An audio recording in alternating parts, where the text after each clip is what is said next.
This next video we're going to go through some basic algebra on this. Now here's our problem over here. We have a 3x plus 5 equals 20. So what I've done is I typed in a 3, typed in an x, a 5, and a 20. Now we're going to kind of do this the same way we would do any other problem. Okay, so the first thing, if you remember, if we're just doing this mathematically, normally we'd take 20, we'd subtract 5 from both sides, so that would leave us 3x equals 15. And then we would take both sides and divide it by 3, which would leave us x equals 5. Okay, so we can do that in our head, but we're going to do this so we can kind of just plug these in and go.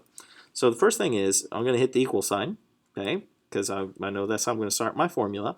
And in this situation, I'm going to use an open parenthesis. I'm going to click on my first number. And then the first thing I'm going to do, I'm going to again subtract both sides. Now this is, I usually set it up this way because it's easy to see what we've already done. So I'm going to take this, I'm going to subtract 5. So I'm going to do that. And then after that, I'm going to divide it by 3. Okay, and if I did that right, it's going to give me x equals 5. Now this next one, if we had this, negative 5 plus 3n equals 1, I've already done this over here, but I know this is the same thing as 3n minus 5 is equal to 1. Okay, and this should be a 3, not a d. Okay, but I know that's the same thing. So now it's just a matter of 3n.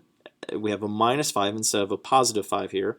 And if I just copy my formula down, I can paste that. Now, the beauty of this is, let's do something a little bit more complex.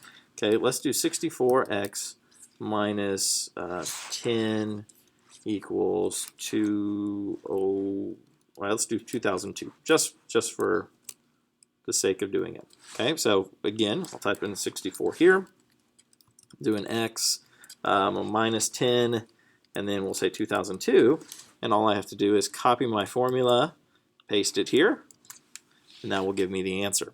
Okay, so I can do a little bit more complex things just by copying and pasting my answers down. All right, so that is the second video.